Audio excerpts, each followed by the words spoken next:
दोस्तों, आप सभी को नवरात्रि पर्व की हार्दिक शुभकामनाएं। नवरात्र के मौके पर दुर्गा सप्तशती के पाठ का विशेष आध्यात्मिक महत्व है। दुर्गा सप्तशती के 13 अध्यायों से पहले 3 प्रथम अंगों कवच, अर्गला और कीलक के स्तोत्र का भी पाठ किया जाता है। कवच का अर्थ है सुरक्षा या घेरा। इसमें देवी की वह अमोघ शक्तियाँ हैं जिसका स्मरण करने मात्र से मनोवैज्ञानिक तरीके से लाभ होता है। इसको विज्ञान भी मानता है कि यदि हम सकारात्मक सोचते हैं और यह अनुभव करने लगते हैं कि हम ठीक हो रहे हैं तो उसका बहुत प्रभाव हमारे शरीर पर पड़ता है। तो आइए जानते हैं माँ दुर्गा कवच क्या है। माँ दुर्गा कवच संसार के 18 पुराणों में सबसे शक्तिशाली पुराण मार्कंडेय पुराण का हिस्सा है। यह भगवती दुर्गा कवच एक तरह से माँ दुर्गा का पाठ है जो हमें साहस और हिम्मत प्रदान करता है और दुष्टों से हमारी रक्षा करता है। कहा जाता है कि माँ दुर्गा कवच को भगवान ब्रह्मा ने ऋषि मार्कंडेय को सुनाया था। इस कवच में कुल 47 श्लोक शामिल हैं। वहीं इन श्लोकों के अंत में 9 श्लोक फलश्रुति के रूप में लिखित हैं। फलश्रुति का अर्थ है ऐसा पाठ जिसे पढ़ने या सुनने से भगवान का आशीर्वाद या फल प्राप्त हो। दुर्गा कवच के पाठ से शरीर के समस्त अंगों की रक्षा होती है। यह पाठ महामारी से बचाव की शक्ति देता है।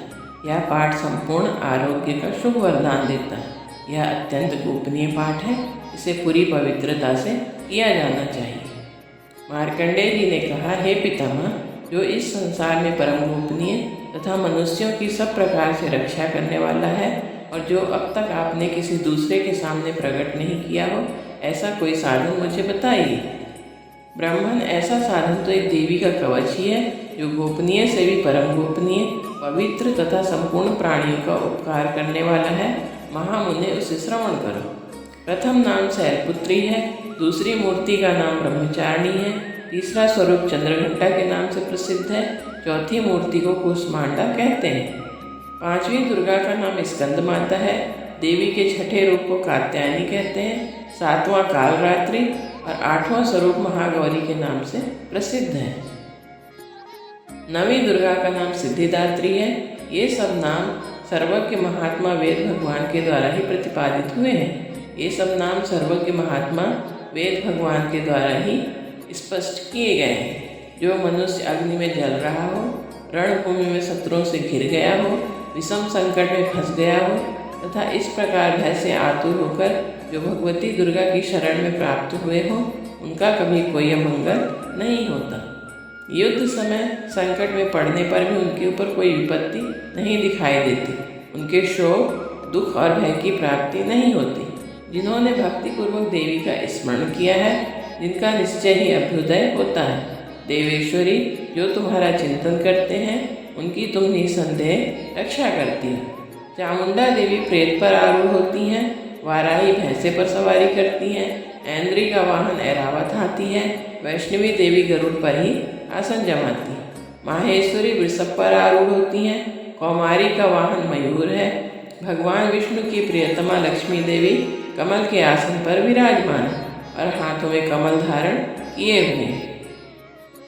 वृषभ पर आरूढ़ ईश्वरी देवी ने श्वेत रूप धारण कर रखा है। ब्राह्मी देवी हंस पर बैठी हुई हैं और सब प्रकार के आभूषणों से विभूषित है। इस प्रकार ये सभी माताएं सब प्रकार की योग शक्तियों से संपन्न हैं। इनके सिवा और भी बहुत सी देवियां हैं जो अनेक प्रकार के आभूषणों की शोभा से युक्त तथा नाना प्रकार के रत्नों से सुशोभित हैं। ये संपूर्ण देवियां क्रोध में भरी हुई हैं और भक्तों की रक्षा के लिए रथ पर बैठी दिखाई देती हैं। ये शंख, चक्र, गदा, शक्ति, हल और मूसल, खेटक और तोमर, परशु तथा पास, कुंत और त्रिशूल एवं उत्तम सांग, धनुष आदि अस्त्र शस्त्र अपने हाथ में धारण करती हैं। दैत्यों के शरीर का नाश करना, भक्तों को अभयदान देना और देवताओं का कल्याण करना, यही उनके शस्त्र धारण का उद्देश्य है। महान रौद्र रूप, अत्यंत घोर पराक्रम, महान बल और महान उत्साह वाली देवी, तुम महान भय का नाश करने वाली हो। तुम्हें नमस्कार है। तुम्हारी ओर देखना भी कठिन है। शत्रुओं का भय बढ़ाने वाली जगदम्बिके, मेरी रक्षा करो। पूर्व दिशा में इंद्र शक्ति मेरी रक्षा करे, अग्निकोण में अग्नि शक्ति, दक्षिण दिशा में वाराही तथा नैऋत्य कोण में खड्गधारणी मेरी रक्षा करे। पश्चिम दिशा में वारुणी और वायव्य कोण में मृग पर सवारी करने वाली देवी मेरी रक्षा करे। उत्तर दिशा में कौमारी और ईशान कोण में शूलधारणी देवी रक्षा करे। ब्रह्माणी तुम ऊपर की ओर से मेरी रक्षा करो और वैष्णवी देवी नीचे की ओर से मेरी रक्षा करे। इस प्रकार शव को अपना वाहन बनाने वाली चामुंडा देवी दसों दिशाओं में मेरी रक्षा करे। जया आगे से और विजया पीछे की ओर से रक्षा करे। वाम भाग में अजिता और दक्षिण भाग में अपराजिता रक्षा करे। उद्योतनी शिखा की रक्षा करे। उमा मेरे मस्तक पर विराजमान होकर रक्षा करे। ललाट में मालाधारी रक्षा करे और यशस्विनी देवी मेरी भौहों का संरक्षण करे। भौहों के मध्य भाग में त्रिनेत्रा और नथुनों की यमघंटा देवी रक्षा करे। ललाट में मालाधारी रक्षा करे और यशस्विनी देवी मेरी भौहों का संरक्षण करे। नासिका में सुगंधा, ऊपर के ओठ में चर्चिका देवी रक्षा करे। नीचे के ओठ में अमृत कला तथा जीवा में सरस्वती रक्षा करे। कौमारी दांतों की और चंडिका कंठ प्रदेश की रक्षा करे। चित्रघंटा गले की घाटी और महामाया तालु में रहकर रक्षा करे। कामाक्षी ठोड़ी की और सर्वमंगला मेरी वाणी की रक्षा करे। भद्रकाली ग्रीवा में और धनुर्धरी पृष्ठवंश मेरुदंड में रहकर रक्षा करे। कंठ के बाहरी भाग में नीलग्रीवा और कंठ की नली में नलकुबरी रक्षा करे। दोनों कंधों में खंडगिनी और मेरी दोनों भुजाओं की वज्रधारणी रक्षा करे। दोनों हाथों में दंडिनी और उंगलियों में अंबिका देवी रक्षा करे। कुलेश्वरी नखों की रक्षा करे और कुलेश्वरी कुक्षी पेट में रहकर रक्षा करे। महादेवी दोनों स्तनों की और शोक विनाशिनी देवी मन की रक्षा करे। ललिता देवी हृदय में और शूलधारणी उदर में रहकर रक्षा करे। नाभि में कामिनी और गुह भाग की गुहेश्वरी रक्षा करे। पूतना और कामिका लिंग की और महिषवादिनी गुदा की रक्षा करे। भगवती कटी भाग में अविंध्यवासिनी घुटनों की रक्षा करे। संपूर्ण कामनाओं को देने वाली महाबला देवी दोनों पिंडलियों की रक्षा करे। नारसिंही दोनों घुट्टियों की और तैसी देवी दोनों चरणों के पृष्ठभाग की रक्षा करे। श्रीदेवी पैरों की उंगलियों में और तलवासनी पैरों के तलुओं में रहकर रक्षा करे। अपनी दाढ़ों के कारण भयंकर दिखाई देने वाली दंष्टाक्राली देवी नखों की और उर्धु केसनी देवी केशों की रक्षा करे। रोमावलियों के छिद्रों में कौबेरी और त्वचा की वागीश्वरी देवी रक्षा करे। पार्वती देवी रक्त, मज्जा, वसा, मांस, हड्डी और मेद की रक्षा करे। हाथों की कालरात्रि और पित्त की मुकुटेश्वरी देवी रक्षा करे। मूलाधार आदि कमल कोशों में पद्मावती देवी और कफ में चूड़ामणि देवी स्थित होकर रक्षा करे। नख के तेज की ज्वालामुखी रक्षा करे।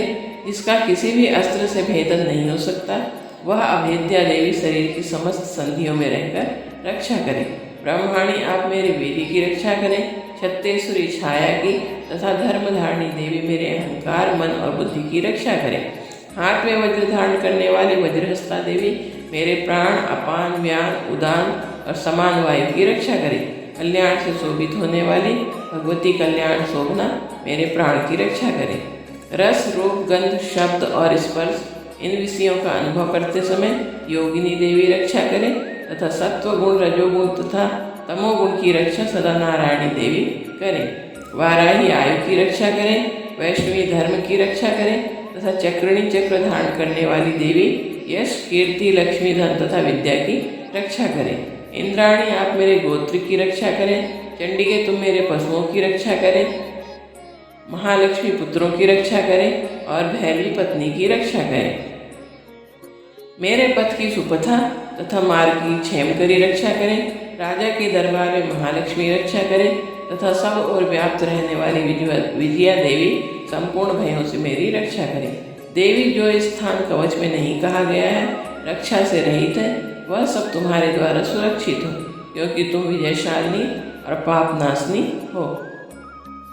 यदि अपने शरीर का भला चाहे तो मनुष्य बिना कवच के कहीं एक पग भी न जाए। कवच का पाठ करके ही यात्रा करे। कवच के द्वारा सब ओर से सुरक्षित मनुष्य जहाँ जहाँ भी जाता है वहाँ वहाँ उसे धन लाभ होता है तथा संपूर्ण कामनाओं की सिद्धि करने वाली विजय की प्राप्ति होती है। वह जिस जिस अविष्ट वस्तु का चिंतन करता है उसको निश्चय ही प्राप्त कर लेता है।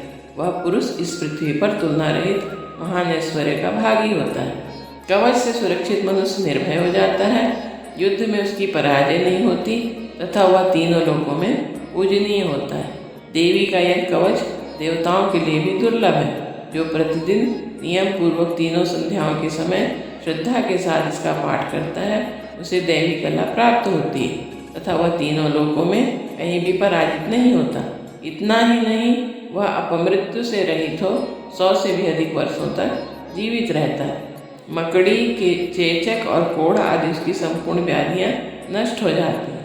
कनेर, भांग, अफीम, धतूरे आदि का स्थावर विष, सांप और बिच्छू आदि के काटने से चढ़ा हुआ जंगम विष तथा आईफेन और तेल के संयोग से बनने वाला कृत्रिम विष, ये सभी प्रकार के विष दूर हो जाते हैं, उनका कोई असर नहीं होता। इस पृथ्वी पर मारण, मोहन आदि जितने अविचारिक प्रयोग होते हैं तथा इस प्रकार के मंत्र यंत्र होते हैं, वे सब इस कवच को हृदय में धारण कर लेने पर उस मनुष्य को देखते ही नष्ट हो जाते हैं। ये ही नहीं, पृथ्वी पर विचरने वाले ग्राम देवता, आकाशचारी देव विशेष, जल के संबंध से प्रकट होने वाले गण, उपदेश मात्र से सिद्ध होने वाले निम्न कोटि के देवता, अपने जन्म के साथ प्रकट होने वाले देवता, कुल देवता, माला, डाकिनी, शाकिनी, अंतरिक्ष में विचरण करने वाली अत्यंत बलवती भयानक डाकिनियाँ, ग्रह, भूत, पिशाच, यक्ष, गंधर्व, राक्षस, ब्रह्म राक्षस, बेताल, कूष्मांड और भैरव आदि अनिष्ट कारक देवता भी हृदय में कवच धारण किए रहने पर उस मनुष्य को देखते ही भाग जाते हैं। कवचधारी पुरुष को राजा से सम्मान वृद्धि प्राप्ति होती है। यह कवच मनुष्य के तेज की वृद्धि करने वाला और उत्तम है। कवच का पाठ करने वाला पुरुष अपनी कीर्ति से विभूषित भूतल पर अपने सुयश के साथ साथ वृद्धि को प्राप्त होता है। जो पहले कवच का पाठ करके उसके बाद सप्तशती चंडी का पाठ करता है, उसकी जब तक वन, पर्वत और काननों सहित यह पृथ्वी टिकी रहती है, तब तक उसके यहाँ पुत्र, पौत्र आदि संतान परंपरा बनी रहती है। देह का अंत होने पर वह पुरुष भगवती महामाया के प्रसाद से नित्य परम पद को प्राप्त होता है, जो देवताओं के लिए भी दुर्लभ है। वह सुंदर दिव्य रूप धारण करता और कल्याण शिव के साथ आनंद का भागी होता है। इति देव्या कवचम संपूर्ण। जय माता दी, जय श्री राम।